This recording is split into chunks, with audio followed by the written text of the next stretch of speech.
Now your ABC 7 First Alert Weather Forecast with meteorologist John Scalzi. It's already been a breezy day here on the Sun Coast. We have an east wind coming in at about 20. The fact that we have increased the probability of the storm becoming a major hurricane out in the Gulf waters also increases our probability along the Sun Coast of seeing some tropical storm force winds as we head into particularly tomorrow night, but also Wednesday as well. 83 degrees the current air temperature. A little bit of cloud cover out there will hold down our daytime high temperatures. Dew point rising at 74. We'll continue to watch that dew point rise as our winds turn south and then eventually southwest right off of Gulf waters. 60% chance of seeing some storms around today. Showers and a few thunderstorms, certainly not out of the question. That threat continues into the evening hours, and we'll probably relax that a little bit during the overnight, but it'll be right back again tomorrow. We have plenty of showers coming in riding on that easterly wind flow. While not precisely involved in the circulation around Michael, these storms are riding on an enhanced east wind due to a high pressure ridge out in the Atlantic and Michael down to the south. Bands down to the south of us are indeed part of the circulation that is beginning to form around Michael, and we'll continue to watch that become closer and closer to us as we head into the next 24 hours, enhancing our rainfall chance and the potential of some heavy rainfall across the Sun Coast. 75-mile-an-hour winds currently moving north still at 7 miles per hour. The forward motion of this storm is very important to us because the slower the storm moves, and one model does have it at a much slower forward speed than two of the other important models. So if it does take that slower motion, then we have a better chance of seeing some erosion effects from the waves that propagate outward from the center along our beaches, which of course we don't want to see. The faster the storm moves, the less that risk becomes.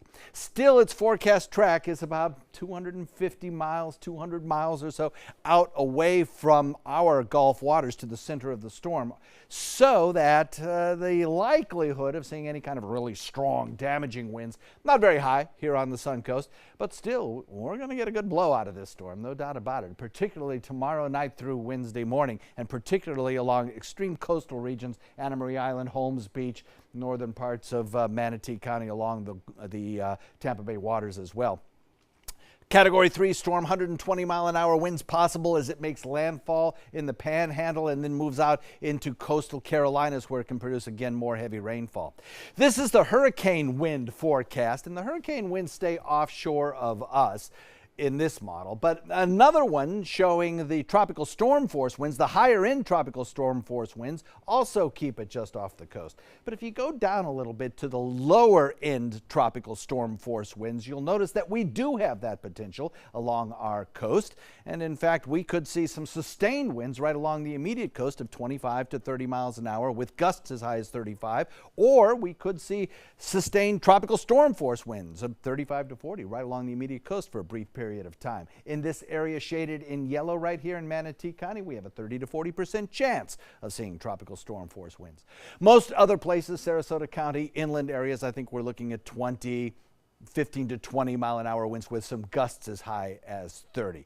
So this is not the kind of a windstorm that's going to do terrible damage to structures, but it will push some water up on shore, and it will sling around some rain shower bands as well. As the storm lifts northward, some of these bands could contain some brief tornadoes. It's possible, but it's more than likely that we'll see the non-violent storms and the potential for some fairly heavy rainfall, maybe picking up 1 to 3 inches of rain over the course of a 24 to 48-hour period. So we'll have to watch for that as well as the storm lifts northward. Tidal heights will probably increase by 1 or 2 feet. Depends on how strong that storm gets and what its forward motion is. We'll be monitoring that.